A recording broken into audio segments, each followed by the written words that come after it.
ಬಿಜೆಪಿಯವರು ಈಗ ತಪ್ಪು ಮಾಡಿದ್ರೆ ಅವರು ತಪ್ಪು ಮಾಡಿಬಿಟ್ಟು ಅದಕ್ಕೆ ಸುಳ್ಳು ಹೇಳ್ತಾ ಇದ್ದಾರೆ.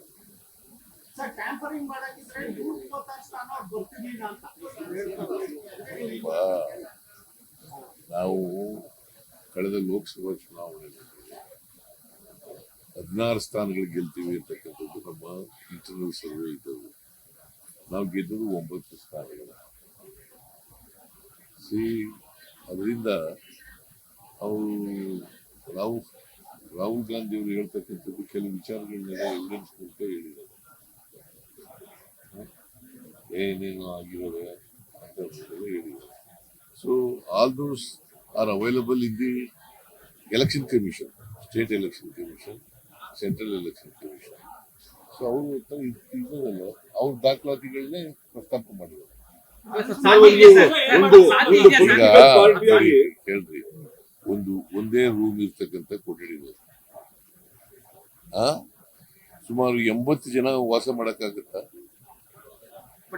ಅಲ್ಲ ಹೇಳಪ್ಪ, ನೀವು ಮಾಡಕ್ಕಾಗತ್ತೆ?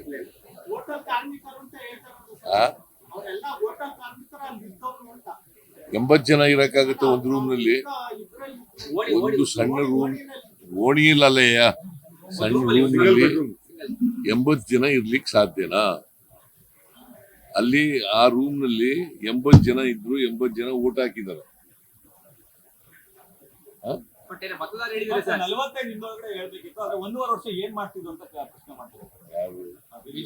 ಎಲ್ಲ ನೋಡಪ್ಪ, ನಾವು ರಿಸರ್ಚ್ ಮಾಡ್ತಾ ಇದ್ವಿ. ಆ ರಿಸರ್ಚ್ ಮಾಡೋದು ಕೊನೆಗೆ ಆದ್ಮೇಲೆ ರಿಸರ್ಚ್ ಮಾಡ್ಲಿಕ್ಕೆ ಪ್ರಾರಂಭ ಮಾಡಿ, ರಿಸರ್ಚ್ ಮಾಡಿದ್ಮೇಲೆ ಗೊತ್ತಾಗಿರೋದು. ಸರ್, ಇದು ಇಷ್ಟೆಲ್ಲ ಆಗ್ತಾ ಇದ್ರು ಜುಡಿಷಿಯರಿ ಆಸ್ ಕೆಪ್ಟ್ ಕ್ವೈಟ್. ಯಾಕಂದ್ರೆ ಇದು ಒಂದು ಪೊಲಿಟಿಕಲ್ ಪಾರ್ಟಿಯಾಗಿ ನೀವು ಹೇಳ್ತಾ ಇದ್ರಿ, ಇನ್ನೊಂದು ಆಡಳಿತ ಪಕ್ಷವಾಗಿ ಅವರು ಹೇಳ್ತಾ ಇದಾರೆ. ಸರ್, ಇಷ್ಟೆಲ್ಲದ್ರ ನಡುವೆನು ಇಡೀ ಈ ಕಾನ್ಫಿಡೆನ್ಸ್ ನ ರೆಸ್ಟೋರ್ ಮಾಡೋದು ಜುಡಿಷಿಯರಿ ಕೈಯಲ್ಲಿದೆ. ಇದಕ್ಕೆ ಏನಾದ್ರು ಜುಡಿಷಿಯರಿ ಏನಾದ್ರು ಇಂಟರ್ವ್ಯೂ ಆಗ್ಬೇಕಾ, ಸೂ ಮೋಟೋ ಇಂಟರ್ವ್ಯೂ ಆಗ್ಬೇಕಾ ಬೇರೆ ಕೇಸ್ಗಳಲ್ಲಿ ಆದಂಗೆ? ನಾವು ಮೊದಲಿಂದ ಹೇಳ್ತಾ ಇದ್ದೀವಿ, ಮ್ಯಾನಿಪುಲೇಷನ್ ನಡೀತಾ ಇದೆ. ಎಲೆಕ್ಷನ್ಗಳಲ್ಲಿ ಮ್ಯಾನಿಪುಲೇಷನ್ ನಡೀತದೆ, ಇವಿಎಂ ನಲ್ಲಿ ಮ್ಯಾನಿಪುಲೇಷನ್ ನಡೀತದೆ, ವೋಟರ್ಸ್ ಲಿಸ್ಟ್ ನಲ್ಲಿ ಮ್ಯಾನಿಪುಲೇಷನ್ ನಡೀತದೆ. ಎಂತದ್ದು ಚಿಲ್ಮೆ ಇದನ್ನೆಲ್ಲ ಹೇಳಿದೀವಿ. ಸೊ ನನ್ನ ಪ್ರಕಾರ ರಾಹುಲ್ ಗಾಂಧಿ ಅವರು ಏನು ಮೊನ್ನೆ ಪ್ರದರ್ಶನ ಮಾಡಿದ್ರು